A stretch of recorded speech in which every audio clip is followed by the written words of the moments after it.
Jesus' message is incredibly strong at this. Maybe you wonder why he speaks so harshly at times. What do you think he means when he says, if your eye scandalizes you, pull it out. If your foot or hand is a source of scandal, meaning of sin or of disregarding the needs and rights of others and your own true needs, then just take a knife, cut it right off. Well, he certainly doesn't mean that literally. In the Hebrew text, the Hebrew language, its genius is its concreteness, and it expresses hyperbole by the exaggeration of the terms in which it expresses a truth.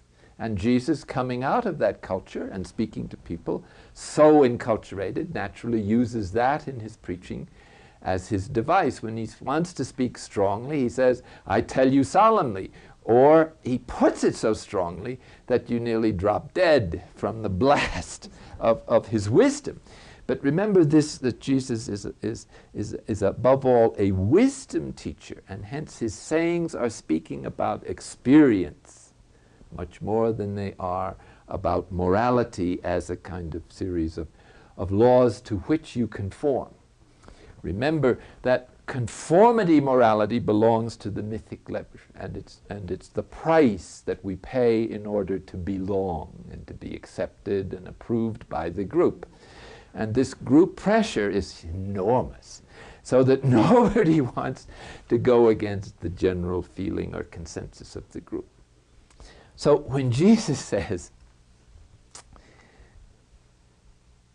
cut your foot off if it scandalizes you, he means dismantle your emotional programs for happiness, even if it's as painful or as close to you as your hand or foot or eye.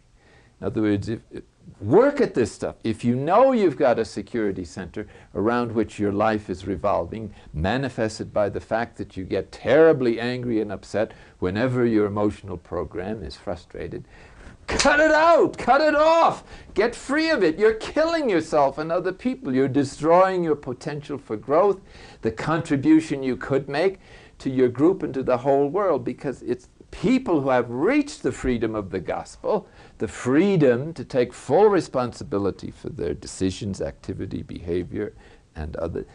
These are the people that are pouring divine light and life into the world. The message of Jesus is radical in approaching the problem exactly where it is. Selfishness, self-centeredness, with its inevitable programs to preserve its symbols that enable it to feel secure, esteemed, and in control. In control. In death, there's no control. If you give up the power struggle now, there's no hazard to death, there's no danger in death, and that's a little physically painful. It's just the door into another higher state of consciousness. Death is frightening to people who are hanging on to the false self. Hence Jesus says, if you want to save your life, the false self, you will lose it. If you lose this phony life for my sake, you will find true life. This is the dichotomy of the false self and the true self that you see everywhere in the gospel.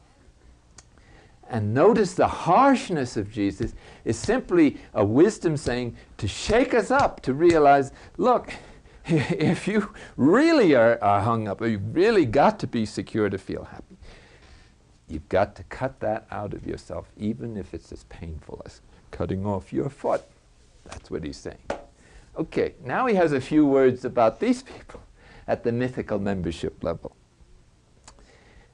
What do you think he means when he says, unless you hate your father and mother and sister and brother or children and property and your own life itself, you cannot be my disciple.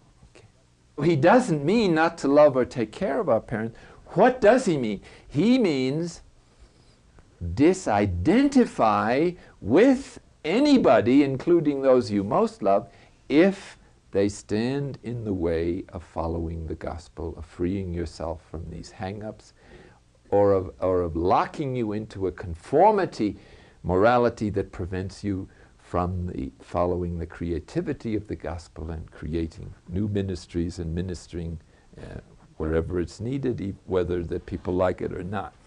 Now this is so important, it seems to me, to grasp the force. It doesn't mean that we hate our parents, but life itself changes our relationship.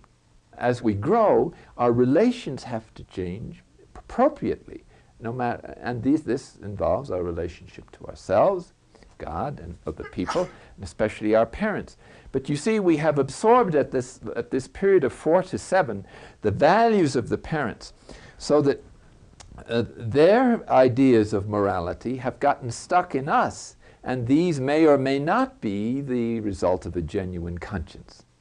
Every kind of unreal, oppressive or repressive kind of attitude that we picked up in childhood is meant to be released, relaxed, unloaded, put it in the wastebasket as you become an adult. And the appeal to your own experience, recall the undertow of guilt feelings when you try to break out of the parental mentality, or a religious instruction that was rather naive. Okay. So when you start to grow up, then the guilt feelings pile up. But these are neurotic guilt feelings. True guilt, there is such a thing, is the realization that we have gone against our conscious conscience. That is to say, that we have done something that is against our principles as a human person, our rational life. Now, when you know that and regret it, the guilt feeling is very helpful, because it tells you, brother, you have gone against your principles. You feel bad.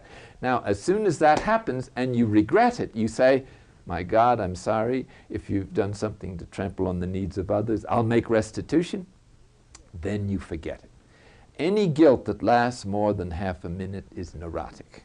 It really is. Pervasive, prolonged, paralyzing guilt, that's the superego. That's our emotional judgment of what is right and wrong, and that's not a true judgment.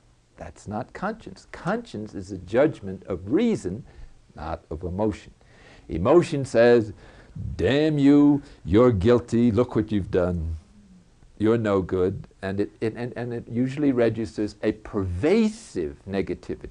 So that not only have you done wrong in this issue, but particularly wrong, you're just totally worthless. That's guilt, how it works. And that's this stuff, when we don't measure up in our own judgment, then pride, neurotic pride, brings the verdict of guilty. And we think God is saying you're guilty. He certainly isn't. He's saying, you poor fool. There's nothing wrong with you. Everybody makes mistakes. For God's sake, forget it. That's what he's feeling. I forgive you. Why don't you forgive yourself, for heaven's sake? This is God. God is not vindictive. And yet, because of the childhood fear of the dark, the unknown, or the boogeyman, or whatever, we easily project onto God, or inject into our emotional life, judgments about him that are really projections of these levels of consciousness. Because we haven't fully entered into the level of rationality, because we're under the influence of this stuff, emotionally, our attitude to God is constantly being solicited to regress to these former levels of relating, which are infantile, okay, or childish, unworthy of God.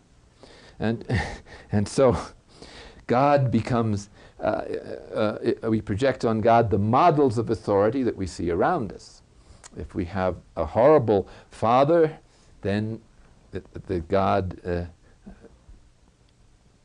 becomes horrible to our emotions.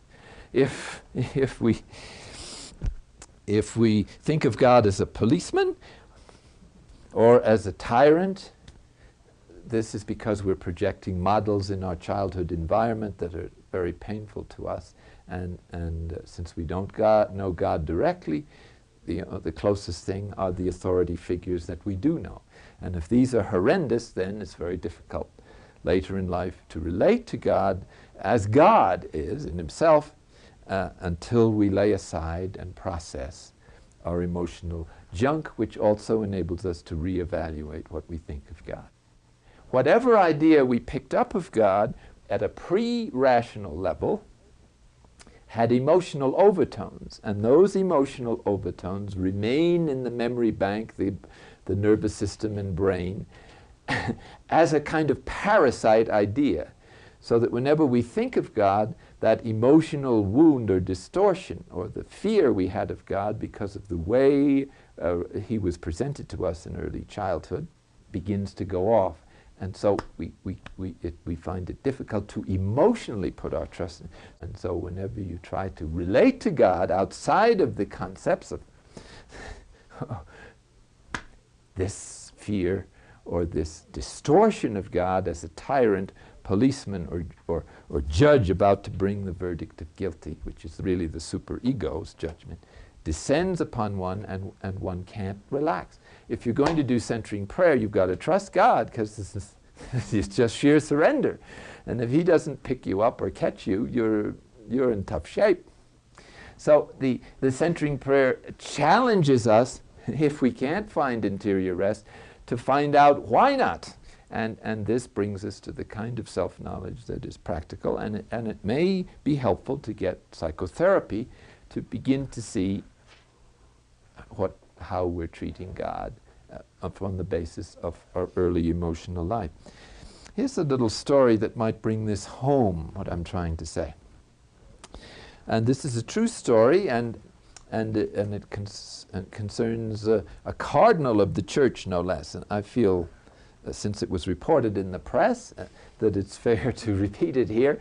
And that is that when he was giving, Cardinal Hume, lectures to the bishops, a kind of retreat at Collegeville some years ago, he shared with them this story. He said when he was a youngster from a very strict Catholic home, and the English can be strict, his mother insisted that the children not eat between meals.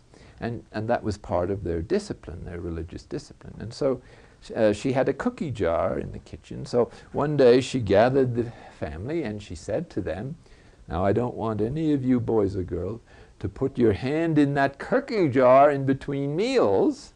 It's for dessert. And here's the sanction," she gave them, "because God is always watching you." Okay.